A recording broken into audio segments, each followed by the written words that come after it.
Vážené dámy, vážení páni, vzhľadom na dopoludňajší dohovor a určité časové problémy sa dovolím obmedziť len na niektoré základné myšlienky svojho príspevku. Názov tohto príspevku, advokát v postavení agenta a právo na obhajobu, je nielen konštatovaním, ale zároveň otázkou. Tak by malo znieť moje vystúpenie. Ja sa obmedzím skutočne a vypustím z neho tie veci, ktoré už tu boli prezentované ako určité notorieta vychádzajúce z medzinárodných úprav, z ústavy, zákonnej úpravy a tak ďalej. A prejdem teda in medias res. Osobitne užitočnú a zjavne potrebnú v Slovenskej republike sprevádzal pred niekoľkými rokmi pokus o určenie vzájomného vzťahu medzi pomerom záujmom spoločnosti na postihom korupcie a zároveň záujmom na rešpektovaní skutočnej nezávislosti ako základu výkonu povolania advokáta. V tomto zmysle chcem pripomenúť, že v roku 2007 bol v Národnej rade Slovenskej republiky predstavený návrh novely zákona o advokácii, ktorého obsahom bola snaha o výslovné zákonné vyjadrenie prípustnosti pôsobenia advokáta v postavení agenta v trestnom konaní.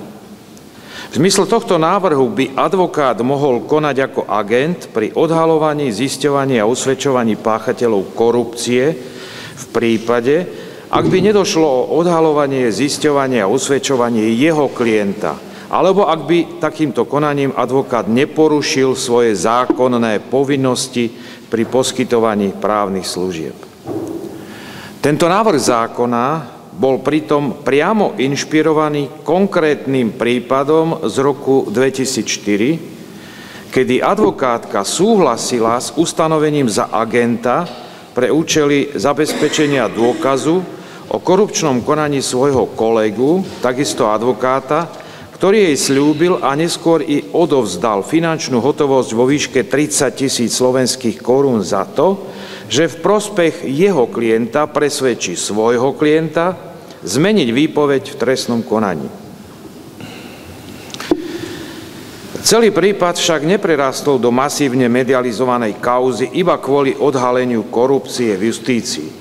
Vášnivé diskusie v radoch odbornej i laickej verejnosti vyvolali najmä jeho ďalšie dôsledky v podobe rozhodnutia Slovenskej advokátskej komory o vylúčení tejto advokátky, agentky z komory pre mieru jej aktívnej participácie na objasňovaní predmetného trestného činu, či rozhodnutia Najvyššieho súdu Slovenskej republiky, ktorý v konečnom dôsledku uzavrel, že advokát nesmie vystupovať v trestnom konaní ako agent, no zároveň v inom konaní rozhodol o prípustnosti využitia takto získaného dôkazu. Predmetný návrh zákona nebol v konečnom dôsledku prijatý, a to predovšetkým pre takmer jednoznačný odpor právnickej obce. Napriek tomu s výnimkou príslušnej judikatúry Najvyššieho súdu, disciplinárne rozhodnutia Slovenskej advokátskej komory a načrtnutých ohlasov spoločnosti na jediný konkrétny prípad, neexistuje dnes ucelená odpoveď na otázku, či a najmä prečo nesmie byť advokát nikdy ustanovený v trestnom konaní za agenta. V ďalšej časti príspevku sa zaoberám vlastne princípmi použitia agenta v trestnom konaní. Tento dôkazný prostriedok už si získal svoje miesto v takmer všetkých trestných poriadkoch členských štátov Európskej únie i mimo neho. V tomto zmysle chcem poukázať princípy, ktorými sa riadi táto národná úprava v jednotlivých krajinách, a tieto vychádzajú najmä zo záverov 16. kongresu Medzinárodnej spoločnosti pre trestné právo z roku 1990 v Budapešti. Medzi princípy, ktoré sú pre použitia tohto nástroja relevantné, patrí princíp legality, subsidiarity a proporcionality. Chcem v ďalšom upozorniť na to, že slovenský trestný poriadok v ustanovení paragrafu 10 odsek 20 ustanovuje, že vo všeobecnosti je agent príslušník policajného zboru alebo polície iného štátu, pričom to sa však nevzťahuje na trestné činy korupcie, kedy môže byť agentom aj iná osoba. Na tomto mieste je vhodné uviesť, že žiadnu podobnú alebo obdobnú výnimku neobsahuje súčasná česká právna úprava použitia agenta, ktorá hovorí, že agentom môže byť výlučne príslušník polície Českej republiky alebo Generálnej inšpekcie bezpečnostných zborov. Pritom si však treba uvedomiť, že ani v Českej republike táto myšlienka agenta občana nie je úplne vylúčená.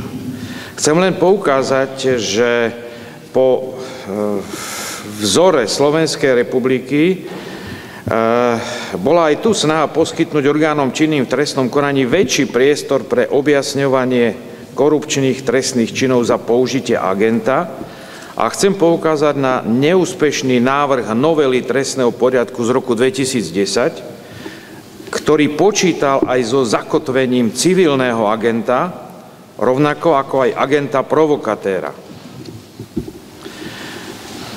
No a práve v týchto súvislostiach je vhodné vrátiť sa teda k tomu konkrétnemu prípadu zo slovenskej aplikačnej praxe.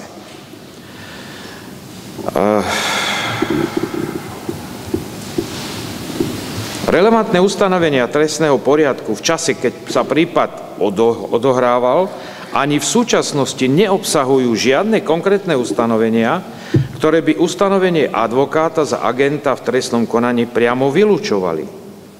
Napriek tomu, že táto advokátka bola v konkrétnom prípade za agenta ustanovená súdom a žiadne ustanovenia o použití agenta porušení neboli, Najvyšší súd Slovenskej republiky v správnom konaní o zákonnosti disciplinárneho rozhodnutia Slovenskej advokátskej komory, že konštatoval, že postavenie advokáta v trestnom konaní je v rozpore s procesným postavením agenta. Podľa rozhodnutia toho istého súdu však to teda nemá žiaden vplyv na zákonnosť takto získaného dôkazu. Jediným logickým splynutím týchto dvoch výrokov je tvrdenie, že advokát nemôže byť agentom, keďže si ich povinnosti, teda povinnosti obhajcu a agenta v trestnom konaní odporujú. Je však podľa vášho názoru nevyhnutné venovať pozornosť, najmä teda výroku, je teda skutočne neprípustné, aby bol ako agent ustanovený v konkrétnom prípade advokát? Vzťahuje sa táto prekážka na advokáta vystupujúceho len v trestnom konaní, teda na obhajcu, alebo aj na advokáta v širšom zmysle slova pri výkone jeho činnosti, teda mimo trestné konanie i v civilnom konaní? Ak áno, nemala by táto prekážka mať svoje jasné a zreteľné vyjadrenie aj v relevantnej právnej úprave? Chceme zdôrazniť teda, že ako zákon o advokácii, tak aj trestný poriadok vo vzťahu k advokátovi ustanovuje povinnosť, jednak povinnosť mlčanlivosti, ale zároveň aj povinnosť prekaziť páchaný trestný čin, najmä korupčný trestný čin. Opäť vo vzťahu ku konkrétnemu prípadu. Skutočnosť, že advokátka trestný čin svojho kolegu oznámila, možno považovať za splnenie tejto povinnosti, keďže nešlo o vec porušujúci zákonom ustanovenú povinnosť zachovávať mlčanlivosti. Táto vec sa netýkala priamo informácie od jej klienta. Chybným krokom advokátky však podľa názoru súdu i Slovenskej advokátskej komory nebolo oznámenie trestného činu. Podľa rozhodnutia disciplinárneho senátu advokátskej komory postupovala správne. Jej pochybenie však spočívalo v tom, že dobrovoľne pristúpila na spoluprácu s orgánmi činnými v trestnom konaní a nechala sa ustanoviť za agenta. Tak ako to bolo konštatované, advokát ako policajný agent jednoznačne a fundamentálne popiera existenciu základných princípov, na ktorých advokácia spočívala, a teda porušila princíp nezávislosti a mlčanlivosti. V ďalšom mi dovolte len prezentovať stručne, že tento záver má svoju oporu i v právnych systémoch common law. I v týchto pravidlách výkonu povolania advokátov sa uvádza, alebo sa rešpektuje požiadavka, aby títo konali tak, aby ich správanie v očiach verejnosti nekompromitovalo ich prezumovanú úprimnosť, bezúhonnosť a nezávislosť. Nesmú vedomé alebo neuvážene nikoho uviesť do omylu. Podľa pravidla 8.4 modelového kódexu výkonu profesie právnych zástupcov, ktoré sa venuje ochrane profesijného statusu, je porušením povinnosti právneho zástupcu neúprimné, podvodné, lstivé alebo klamlivé správanie.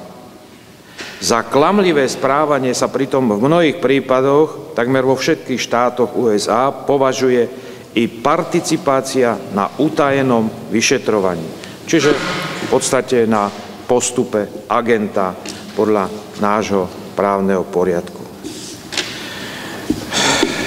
Vzhľadom na čas, ktorý neustále sledujem, sa dá povedať, že de lege lata nie je v Českej republike možné, aby teda mohla byť za agenta v trestnom konaní ustanovená iná osoba ako príslušník polície Českej republiky.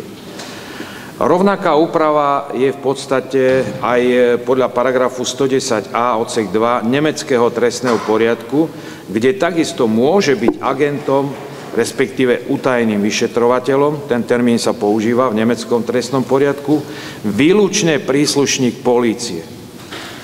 Nie je tomu tak napríklad podľa rakúskeho trestného poriadku, ktorý v ustanovení paragrafu 129 odsek 2 pripúšťa, že okrem príslušníka polície môže byť za agenta ustanovená aj iná osoba. Ale opäť bez nejakej špecifikácie, ktorá osoba to môže byť, respektíve ktorá osoba by to nemala byť. Domnievame sa, že slovenská právna úprava inštitútu agenta by preto v záujme jednoznačnosti mala jasne stanoviť podmienky ustanovenia inej osoby ako príslušníka polície za agenta. To znamená, že by malo tam byť zohľadnené predovšetkým, ktoré osoby z dôvodu výkonu svojho povolania nemôžu pôsobiť ako agenti.